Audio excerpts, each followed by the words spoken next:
Assalamualaikum warahmatullahi wabarakatuh. Shalom, Om Swastiastu, Namo Buddhaya, Salam Kebajikan. Sebelumnya, perkenalkan nama saya Cici Rosita dari Ilmu Komunikasi Angkatan 2023 dan rekan kelompok saya. Saya Kalina Trulia Effendi. Saya Veronica Zahwa Ramadhani Siregar. Saya Raisa Naila Putri. Saya Zina Hanif. Saya Jonathan Hendriawan. Saya Maria Utami. Dalam kesempatan kali ini, kelompok kami akan memaparkan tentang information society dan juga konvergensi media.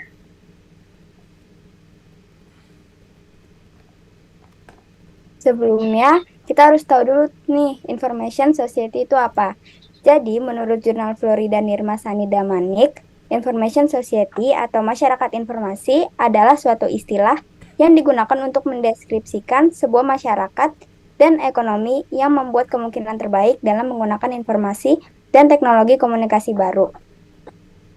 Menurut William J., masyarakat informasi adalah suatu keadaan masyarakat di mana kualitas hidup, prospek atau perubahan sosial, dan pembangunan ekonomi bergantung pada peningkatan informasi dan pemanfaatannya.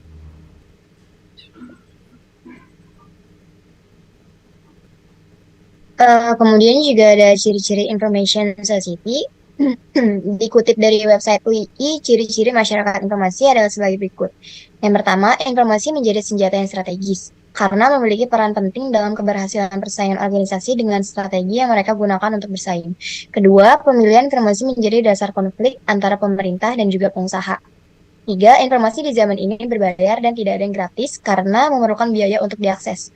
Empat, semua informasi yang bernilai tinggi akan disimpan dalam bentuk yang digital karena teknologi informasi digital ini memiliki beberapa kelebihan seperti mudah diakses, mudah disebarkan, mudah disimpan, mudah diolah, dan juga mudah dikelola. Yang kelima, pustaka akan penuh dengan buku-buku pintar berbentuk elektronik.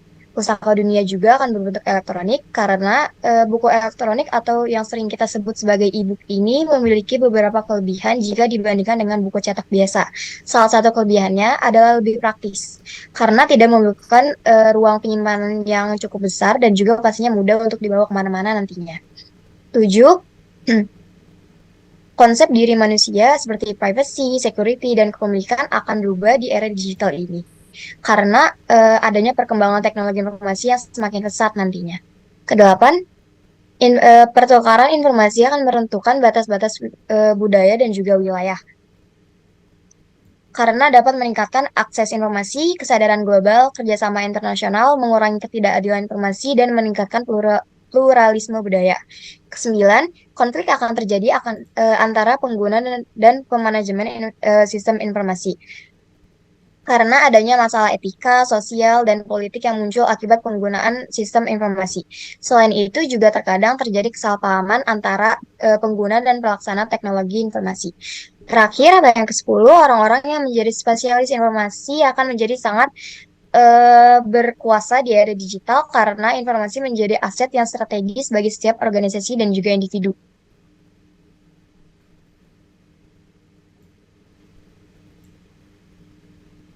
Lalu ada dampak information society. Pertama, adanya keterbukaan informasi. Dua, munculnya demokratis karena adanya kesamaan hak. Tiga, adanya otonomi daerah sebagai ajuan dari desentralisasi. Empat, masyarakat menjadi sangat ketergantungan pada ICT.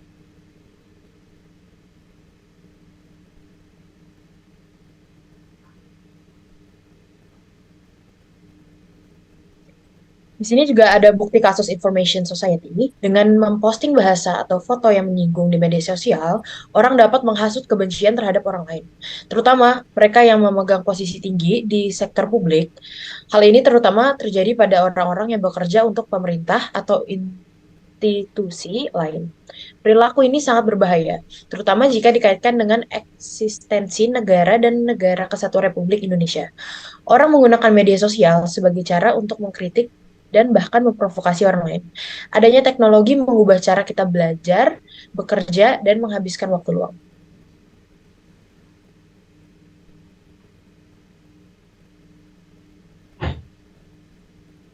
Selanjutnya, apa itu konvergensi media? Konvergensi media menurut buku Catur Nugroho yang berjudul Cyber Society atau Teknologi Media Baru dan Disrupsi Informasi tahun 2020 adalah pembauran media melalui digitalisasi.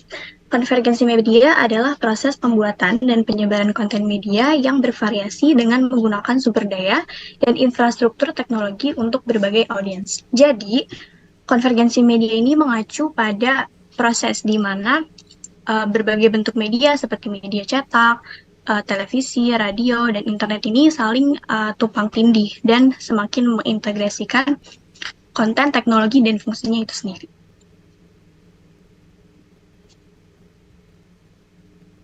Oke, ada istilah konvergensi, penyatuan platform dan teknologi media yang sebelumnya berbeda melalui jaringan komputer dan digitalisasi. Konvergensi dalam teknologi adalah nama lain dari penyatuan ini. Sebuah struktur organisasi di mana perusahaan komunikasi mengkonsolidasikan atau mengintegrasikan kepemilikan mereka atas berbagai bisnis media, kadang-kadang disebut sebagai konvergensi ekonomi atau konsentrasi media.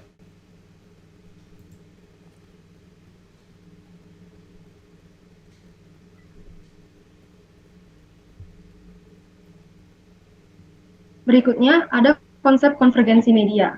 Konsep konvergensi media ini diatur dalam dua perspektif, yaitu yang pertama aspek teknis atau hardware, dan yang kedua adalah aspek non-teknis atau software dan humanware. Dalam aspek teknis, konvergensi format mengacu pada pemrosesan semua jenis informasi sebagai komunikasi dalam satu format digital, yaitu diterima, didecoding, disimpan, diproses atau dikodekan menjadi pesan dan dikirim. Kemudian ada aspek non-teknis atau software dan humanware. Aspek khusus dari konten ini memiliki dampak yang signifikan terhadap berbagai bidang kehidupan, seperti dampak terhadap struktur regulasi suatu negara, bisnis dan industri, sistem politik, dan sistem pendidikan. Dalam kekuatannya, gaya dan perilaku komunikasi masyarakat telah mengalami perubahan yang signifikan sebagai akibat dari konvergensi, terutama dalam konteks kehidupan pribadi, bisnis dan ekonomi, politik, dan sosial budaya. Ketika batas antara media yang berbeda menjadi hilang, sebuah media tunggal akhirnya terbentuk, dan konvergensi media terjadi. Sebagai hasil dari konvergensi media, semua informasi diubah menjadi bentuk digital.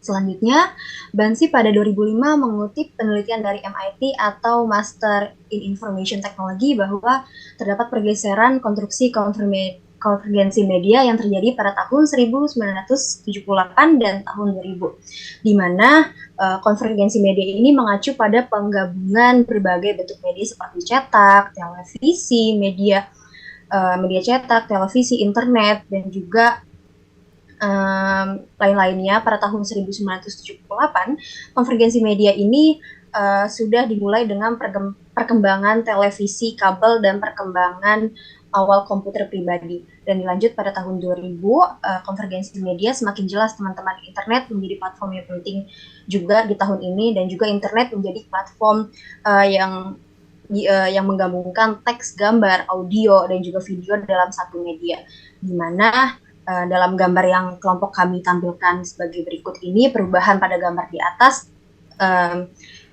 sudah terpampang jelas teman-teman bahwa sebelumnya 3 aspek industri yang terkait dengan media ini masih berjalan sendiri-sendiri, dan akhirnya sekarang ini di tahun-tahun sekarang ini sudah bergabung menjadi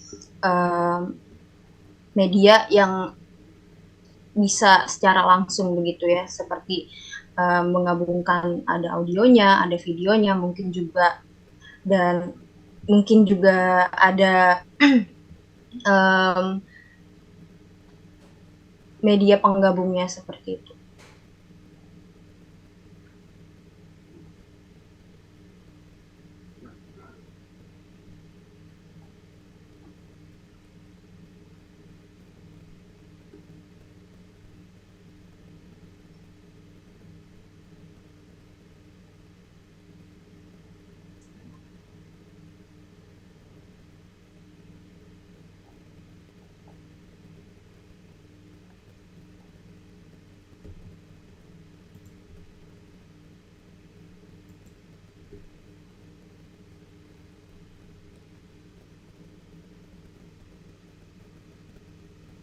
Oke, selanjutnya ada bukti kasus dari konvergensi media.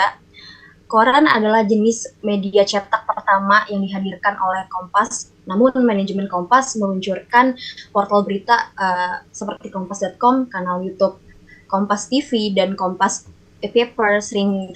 Sering dengan hadirnya konvergensi media, kebiasaan masyarakat dalam mengonsumsi berita mulai bergeser dari hadirnya media internet seperti kompas.com, tribunnews.com, atau media online lainnya.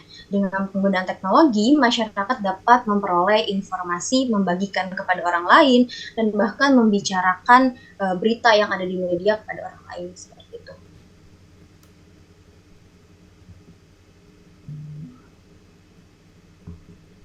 Baik, sekian pemaparan dari kelompok 2. Kurang lebihnya mohon maaf. Terima kasih.